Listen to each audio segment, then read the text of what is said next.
pick up my mate Dave Oliver. We're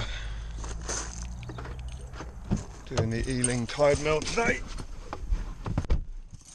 Don't like these grey, miserable English mornings. I don't think there's going to be much wind either today, but we shall see when we get out there.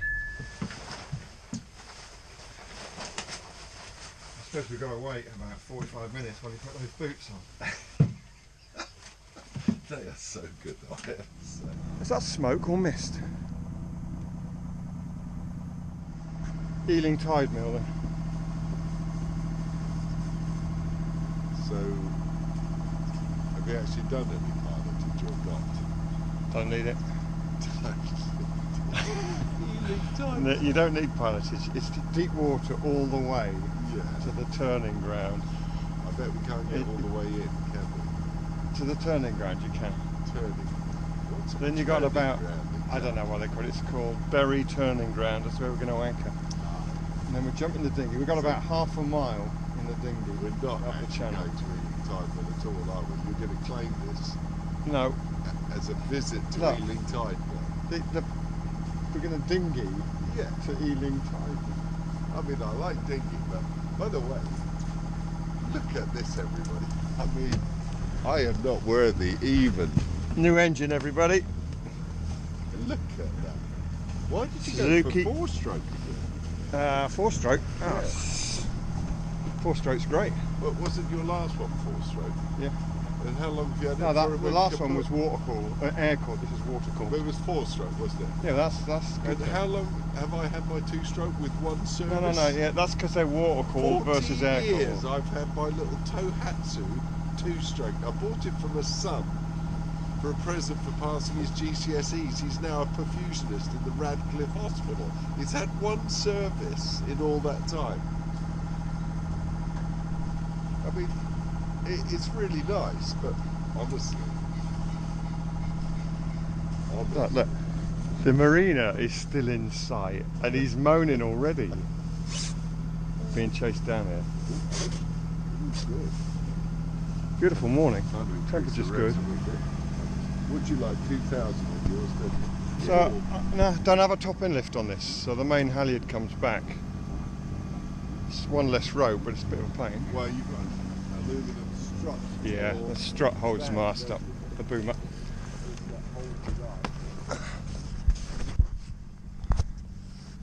What did you do with this? Oh, I got it. I don't know why. Shoot, nearly lost it overboard. There we go. Oh my. As he's got older, I'd have lost points for that. he's in a shack. He's moaning down there, as you'd expect. I've got one of those special pins that stops it falling out, you know. Yeah, he's moaning because I nearly dropped the shackle pin. Sunshine coming out, look. You do get a bit fortunate with our sailing weather.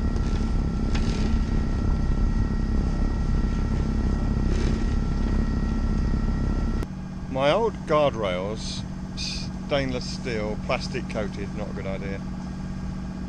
Rusty, needed replacing. Doesn't the plastic coating, if you put fenders on it, for example, after a few years, doesn't it break down the Yeah, it does. plastic coating? Yeah. Did you have rust in yours when Yeah. you took them off? Yeah, I did rusty. on mine. So you replaced yours with steel, Yeah, 10 years. Mine not lasted. plastic coated. Correct, just steel, no plastic coating. And I didn't want to spend that much money. I'm a bit of a Scrooge, so all the fittings are so expensive. So I researched it and I've replaced my guardrails with string. Oh. Dyneema string, albeit. It's supposed to be, I think, 50 times better tensile strength than steel. So it's pretty strong stuff. And I'll show you it. Why are you showing it? Why is it thicker? To Well, the right yeah, of your okay. head? I'll show you. I'll That's tell the you. way I'll it goes. explain that. This is 12 strand D12 Dyneema. Very, very strong. And I put an eye in at this end, Right. and the tail of that eye is embedded inside here, and that's So why you it's. spliced that? I spliced that in. You did that? Yeah, Look at that guy, I'm impressed. yeah. And this is the tail. I am not worthy. I am not worthy. I'm trying to talk here. I know you're not. You spliced. I know you're not worthy. You Stop spliced interrupting. that. I spliced this. I spliced all my splices. That's really good. So the tail of that splice is embedded inside the core, and that's why it's thicker here than here. But this is, I use 5mm Dyneema, which is very strong. That's very deep. Put a D on each end. Yeah. 3mm line just to take the tension. The concerns about it are number one, UV degradation. Well, the latest Dyneema has got a coating which is supposed to be very UV, it could give strong UV protection, and chafe is the other big one. So what did it cost to renew your guardrails, and then I'll look up for our next video what it cost. It might be an interesting comparison. Yeah, it cost me £90. Wow. I think mine materials only was like 400 or 500 quid. I'll have to look it up. Yeah. Okay, so here's the plan. We'll exit the mouth of the Beaulieu River, turn to the east, and we will pass just inside of Leap Spit. We'll then continue northeast up towards Calshot Spit. Most people hug the big reds, but you can cut across here, just being a bit cautious of the tide. Pretty much on our own again, Dave. Yeah. I mean, what is clear is it's not his coffee that gets me out in the middle of the winter. I mean, look at the stuff he serves up. But look around you. What day in the summer would you look at the entrance to Southampton Water and not see another yacht? Josh? He's right. Great time of year for sailing if you're not a winter sailor. Get out. At Castle Point we'll be conscious of Calshot Spit, passing Castle Buoy, and then up to Hook. Calshot Castle will be on our beam. Past the Hamble, we'll be heading for the BP oil terminal. At the terminal we'll cut into the shallows. The reason for this is that we got some tide against us. It runs less fast the shallower you get. We'll pass the Royal Victoria Park, Netley Abbey, Netley Towers, heading up towards the Itchen. At the mouth of the Itchen River, when we reach Western Shelf Green Buoy, we'll cross over to the Reds.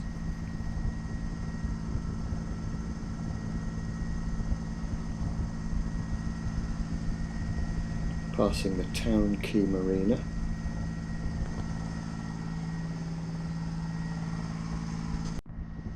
Then at Dibden Bay Cardinal, we're going to take the South Channel. We've got enough tide for this.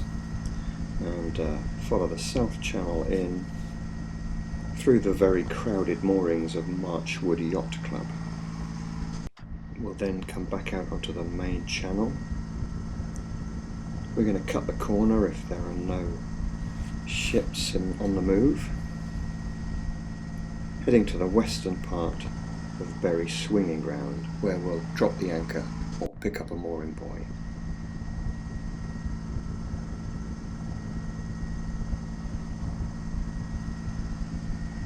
We'll then jump in the dinghy.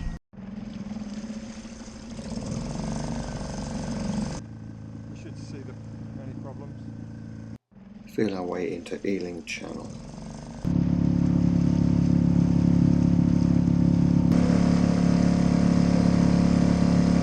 Local knowledge says that it's at its deepest between 7 and the next one 9. So it's at its shallowest, not deepest.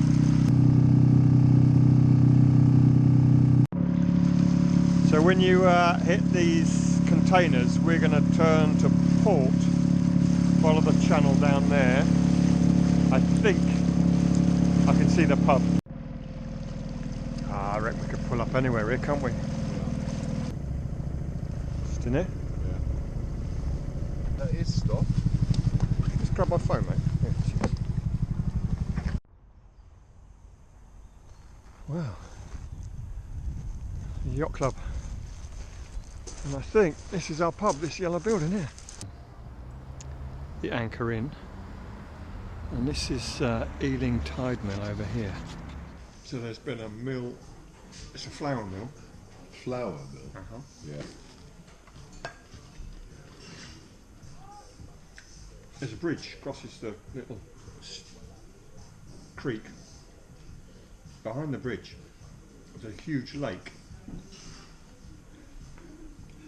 Fills up on high tide. And as the tide ebbs, they get 5 hours of power. So it drove the mill for 5 hours, and that happened twice a day. So they get 10 hours a day. Well, there was a mill here in the Doomsday Book, Yeah. about 1,000 years ago. Flour mill then. It's got a bit of history. This pub is 500 years old, so it's quite an old pub apparently. How's your pie? Really, really good pie. Unusual pie. Cheese. Beef, cheese and chipotle. Chipotle sauce, really nice. Lovely pastry.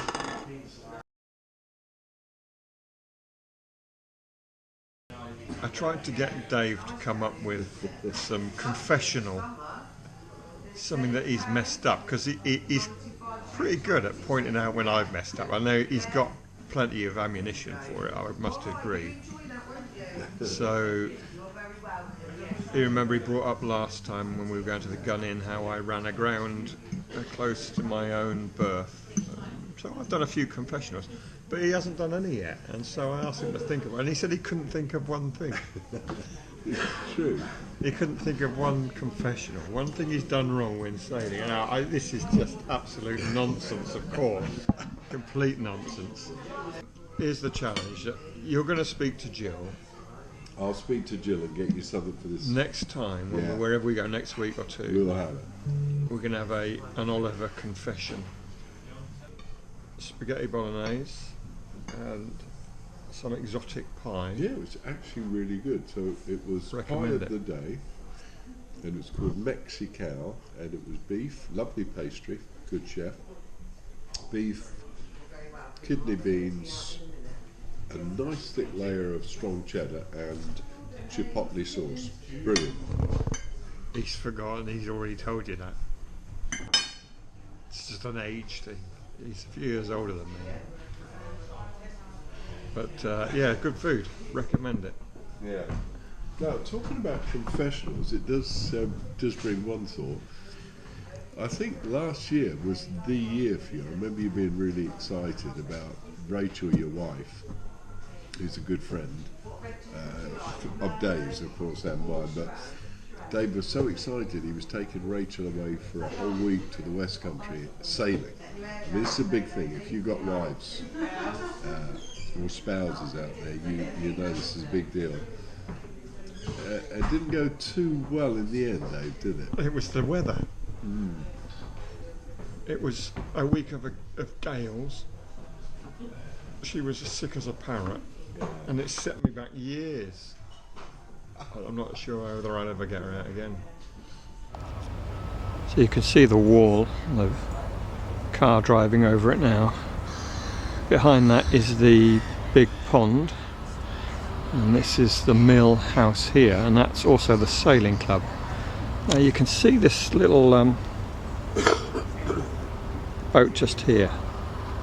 Apparently there's a little pool there that you can get in. It stays 2.5 meters deep, but you've got to be exactly where that little boat is, about 2 or 3 feet off the dock, so you need a big fender, and you can stay afloat high tide, low tide, any tide.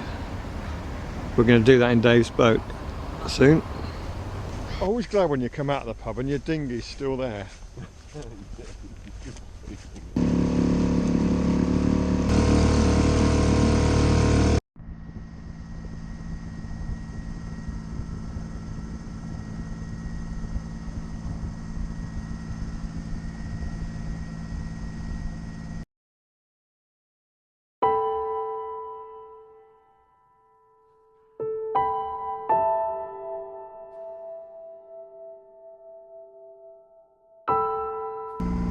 Grinding of the keel on the mind.